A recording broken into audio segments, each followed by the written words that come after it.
Hello friends, this video on alternating currents part 9 is brought to you by examfear.com. No more fear from exam.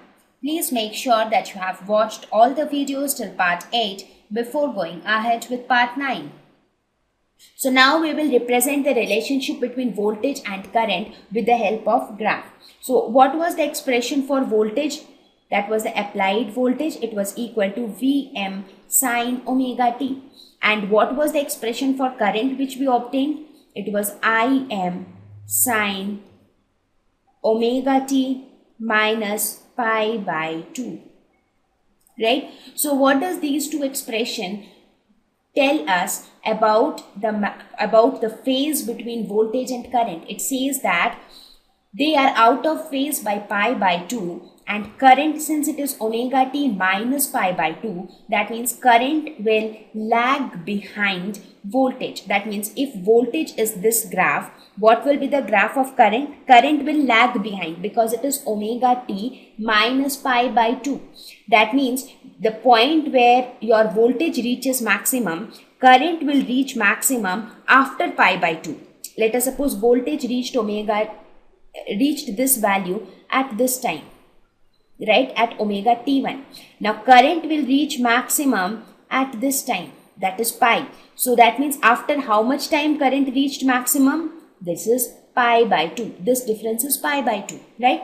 So that means it is something like this. There are two friends, V and I. Voltage and current are two friends. When we are talking about resistive circuits, both are running at the same speed. That means both are reaching the same point at the same time. When I am talking about an inductive circuit, current is lagging behind voltage by pi by 2. Let us suppose that voltage and current have participated in a race, right? So in the race, they will start from school, they will go to a temple, from the temple they will go to a multiplex, and from there they will go to some other place, say a playground, right? So when both of them are in the same phase, both of them will reach each of these places at the same time. They will both reach the temple at the same time, then again they will run and they will reach the multiplex at the same time, and again they will run and reach the playground at the same time. So that is how the scenario is in case of a resistive circuit. But when we talk about an inductive circuit, it is like this, that voltage reached the temple before, then current. After that, voltage went forward and the current reached the temple after pi by 2 of the voltage. That means after, let us say, pi by 2, instead of pi by 2 in that scenario, if I consider time, after 10 seconds of voltage. So that means that 10 seconds represent the difference between voltage and current.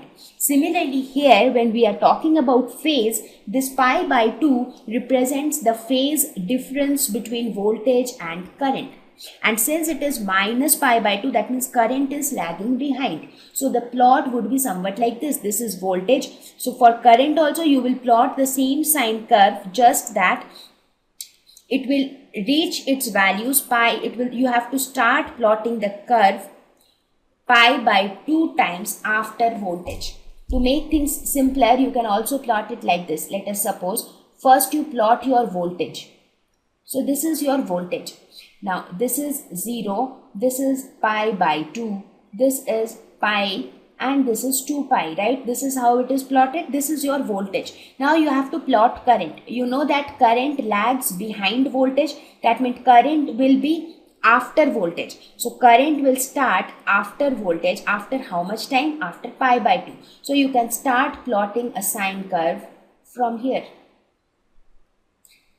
So if you look at these two figures, they represent the same thing. It is just that they have joined it from here, right? So since current is lagging behind, so you have to start plotting the curve for current pi by 2 times after voltage.